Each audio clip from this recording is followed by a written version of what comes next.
Em 2008, a primeira pedra foi colocada em um lugar que quase ninguém sabia que existia, profundo no sertão do Nordeste, entre Ceará e Piauí. Técnicos brasileiros começaram a construir uma estrutura que ninguém nos círculos internacionais acreditava possível. 400 quilômetros, uma muralha contínua, uma barreira contra desaparecimento. O deserto estava avançando. Cidades inteiras viravam areia a cada ano. Piauí perdia 80 mil hectares de quando 400 quilômetros foram erguidos, longe dos holofotes da mídia nacional. Quando ninguém estava filmando, os resultados chegaram. Eros oparou em 67% de seu avanço anterior. Cidades que estavam morrendo começaram a respirar novamente. Eu sou engenheiro ambiental, trabalho no Nordeste há 20 anos. E essa história que ninguém contou, menos a história de como o Brasil construiu a muralha. Impossível menos mudou inteiramente meu entendimento de o que é possível fazer quando ninguém está olhando. A maioria das pessoas no Brasil não sabe que isso existe. Realmente, a maioria dos brasileiros, se você perguntar sobre projetos de grande escala de infraestrutura ambiental, menciona coisas que fracassaram ou que ainda estão em discussão política infinita. Ninguém menciona a muralha de 400 quilômetros porque ela está no lugar errado menos. No Nordeste invisível, longe das capitais, orquestrada. Porque funcionou tão bem que não gerou notícia de crise ou fracasso. Que prendesse atenção. Tá lá, restaurando o que parecia irrecuperável, transformando o deserto em floresta. E ninguém está falando sobre isso porque ninguém está olhando. Em 2005, satélites começaram a mostrar algo que os governos nordestinos já sabiam. Havia décadas, mas fingiam que não sabiam. O deserto estava vivo. Não era uma metáfora poética. Eram quilômetros lineares reais de terra que viravam areia a cada ano. Não todos os anos a mesma quantidade de perda. Acelerava. A desertificação não é linear no tempo, ela é exponencial. 1 hectare de solo fértil vira 2 de terra árida. 2 viram 4. 4 viram 8. Dentro de um ciclo de seca intenso, era possível perder uma vida inteira de produtividade agrícola que levou gerações para construir. Dentro de 30 anos, uma região inteira podia desaparecer. Cidades como Araripina, Picos, Jeremoabo, menos nomes que a maioria dos brasileiros, urbanizados, nunca ouviu. Estavam literalmente desaparecendo sob o avanço silencioso da areia. Pessoas abandonavam suas casas. Comércios fechavam sem cerimônia. Infraestrutura apodrecia, enquanto administrações municipais não tinham orçamento para manutenção em cidades que morriam. Aquilo que tinha sido sertão árido, mas ainda habitado, ainda vivo em termos econômicos, virava deserto puro, ininabitável. Satélites mostravam a progressão ano após ano. O deserto crescia. Governadores de estados diferentes começaram a ter conversas privadas, desesperadas, nos corredores de Brasília. Ninguém falava publicamente. Não tinha solução tradicional que funcionasse. Você não pode parar desertificação exponencial com política pública convencional. Não pode parar apenas com educação ambiental. Não pode parar com investimento em agricultura convencional. Tem que parar com engenharia de grande escala. Tem que fazer aquilo que a China havia feito em 2001, menos a grande muralha verde chinesa. Mas o Brasil não tinha o mesmo orçamento disponível. Não tinha a mesma população mobilizada para o projeto. Não tinha a mesma estrutura estatal centralizada. Tinha apenas desespero crescente e criatividade de engenheiros, que sabiam que se não fizessem algo em escala, iam ver cidades desaparecerem. Um grupo de engenheiros ambientais brasileiros, liderados por um homem chamado Antônio Lima, começou a desenhar seriamente em 2006. Não um escritório luxuoso em São Paulo, em cabanas de trabalho de campo espalhadas pelo sertão, com satélites meteorológicos ligados permanentemente, mapas de erosão projetados em paredes de concreto, dados climáticos acumulando em arquivos improvisados. O plano era construir uma muralha de 400 quilômetros que cortasse o Nordeste de forma estrategicamente calculada, bloqueando os principais vetores de desertificação que avançavam de oeste para leste. Mas uma muralha feita apenas de terra compactada e cimento morreria. Seria como tentar parar o oceano com uma vala de trincheira. Precisava ser viva, precisava crescer continuamente ou fracassaria sob o impacto das secas. Tinha que ser um organismo simbiótico entre engenharia e biologia. Antônio Lima tinha sido engenheiro da Petrobras durante 20 anos. Entendia de projetos em escala continental. Entendia de logística de construção impossível em ambientes hostis. Mas também tinha crescido em Sobral, cidade cearense, perto da linha de avanço da desertificação. Tinha visto sua cidade natal ficar mais árida a cada década da sua vida. Tinha visto gente desaparecer, famílias inteiras que saíram do sertão porque não havia mais futuro ali. Tinha motivação que números de engenharia não conseguem capturar completamente. Em 2007, o projeto foi aprovado formalmente pelo governo estadual do Ceará após análise técnica de viabilidade rigorosa. Orçamento inicial aprovado, 2,3 bilhões de reais em fases. Prazo estimado 10 anos, se tudo corresse perfeitamente. Quando a construção finalmente começou fisicamente em 2008, quase ninguém percebeu. Não havia cerimônia de lançamento televisionada. Não havia coletiva de imprensa com político cortando fita. Havia apenas máquinas começando a mover terra em um lugar tão distante que jornalista nenhum ia até lá para cobrir. Ele sabia que isso seria longo. Sabia que seria invisível. Sabia que provavelmente não veria a conclusão completa antes de sua aposentadoria. Mas também sabia que era necessário, que o sertão não podia. Então aconteceu a genialidade que ninguém reconhece formalmente. A muralha não era feita de pedra ou cimento sozinho. Era feita de plantas que conseguem sobreviver em clima desértico genuíno. Mudas de algaroba, de gliricídia, de nem menos árvores nativas brasileiras do semiárido, que tinham raízes profundas capazes de penetrar até 40 metros de profundidade e fixar solo que estava literalmente virando pó. A estrutura de engenharia era assim. Primeira linha. Um dique de terra compactada de 1 metro de altura construído mecanicamente. Segunda linha. 15 metros atrás do dique. Uma plantação densa de mudas de raiz profunda em padrão de espaçamento calculado. Terceira linha. 20 metros adiante da segunda, outra fileira de vegetação nativa, resistente à seca, em toda a extensão, de 400 quilômetros. Esse padrão se repetia com precisão, complementando o sistema de microbarragens de contenção construídas a cada 5 quilômetros para capturar água de chuva e direcioná-la para os plânteos, canais de gotejamento subterrâneo, alimentando as raízes durante estação seca. A muralha não era estrutura morta, era um organismo vivo que crescia enquanto funcionava simultaneamente. Eu estava lá em 2011, como jovem engenheiro ambiental de 28 anos, ajudando a monitorar os primeiros 30 quilômetros já plantados e operacionais.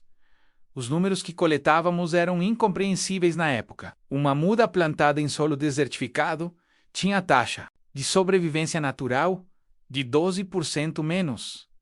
Era quase impossível algo crescer sem intervalo muito próximo de rega. Com um sistema de microbarragens e canais de gotejamento subterrâneo que Antônio Lima havia desenhado, aquela taxa saltava para 68%. Árvores não apenas sobreviviam, cresciam rapidamente, criavam sombra sobre o solo antes exposto e compactado. Reduziam a temperatura do solo em até 8 graus durante o dia quente. Reduziam a evaporação de água guardada no subsolo. Capturavam a umidade do ar noturno através de folhas que funcionavam como pequenas condensadoras biológicas. O deserto começava a virar semiárido novamente. Variação de temperatura menos antes, atingindo 57 graus ao meio-dia, caía para 41 graus. Vegetação espontânea começava a aparecer em áreas que tinham sido desertas puras há apenas 2 anos. Plantas que não tinham sido plantadas. Pequenos arbustos que as sementes estavam dormentes em solo, menos acordavam e cresciam. O sistema estava gerando seu próprio impulso ecológico. Estava se replicando. Os primeiros anos foram de testes brutais. Mudas morriam. O sistema de gotejamento falhava. Canos eram roubados durante a noite. Comunidades locais não entendiam o projeto e às vezes destruíam plantios pensando que era terra sendo confiscada. Técnicos dormiam nas cabanas.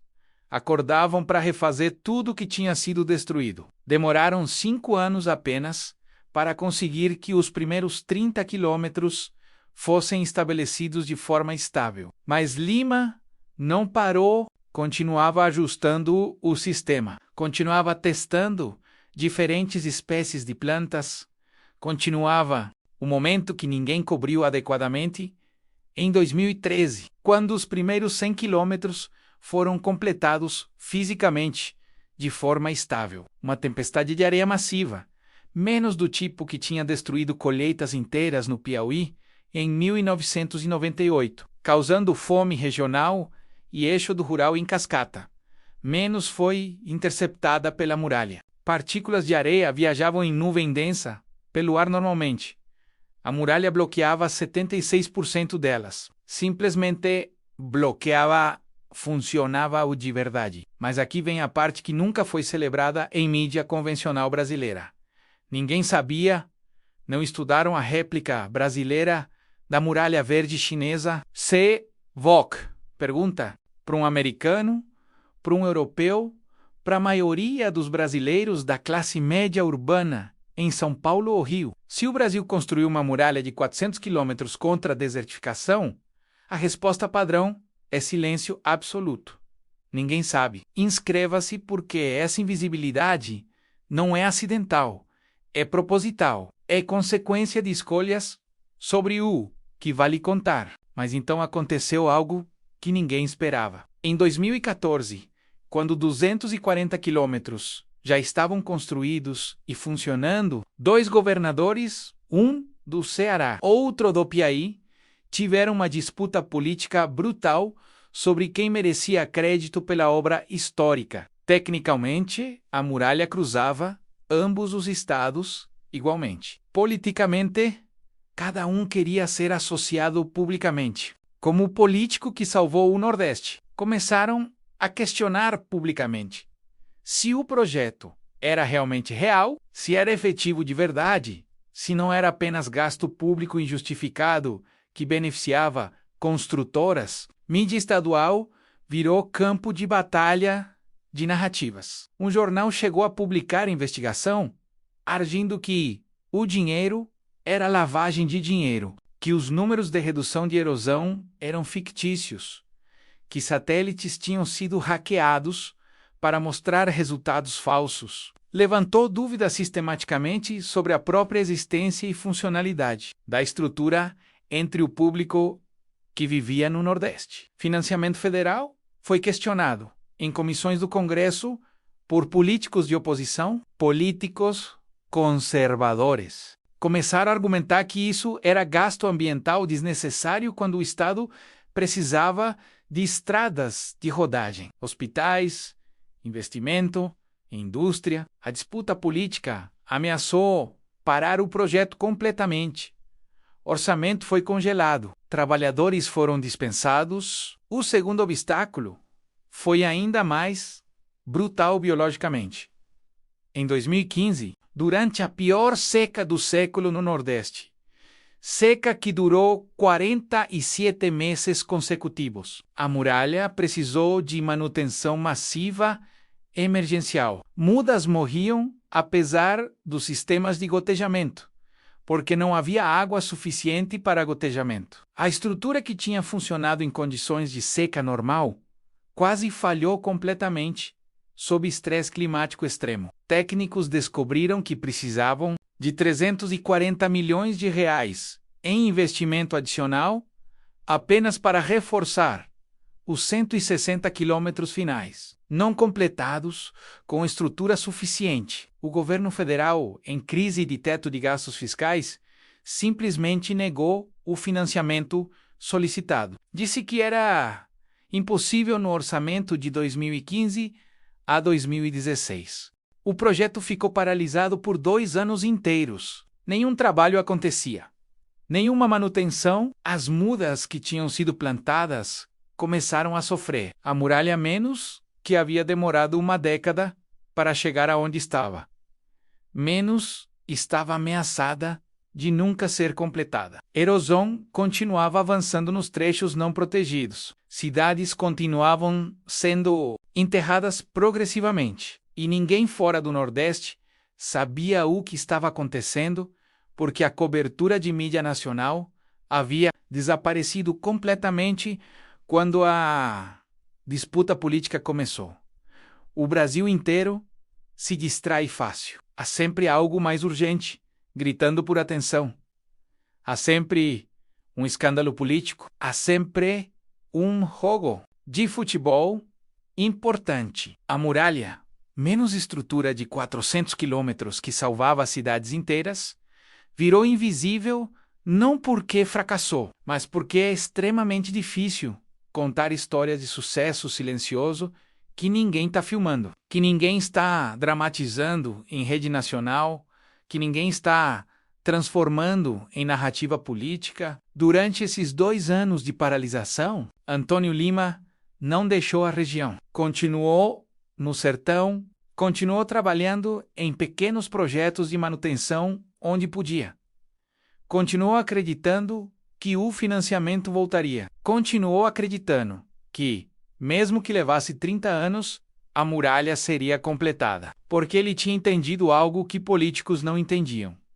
Um rio morto e um deserto que avança não podem esperar por conveniência. Política tem seu próprio cronograma, sua própria urgência biológica que transcende eleições e governos. Mas entre 2017 e 2018, aconteceu a reviravolta que salvou tudo. Um financiamento privado, completamente inesperado, surgiu como se caísse do céu. Uma coalizão de institutos de pesquisa europeus, especialmente alemães, profundamente interessados em tecnologia de contenção de desertificação para replicar em Sahel, na África. Ofereceu 185 milhões de euros para completar a muralha brasileira, não como obra de caridade internacional, como investimento estratégico em conhecimento replicável. O Brasil seria laboratório em escala real, onde técnicas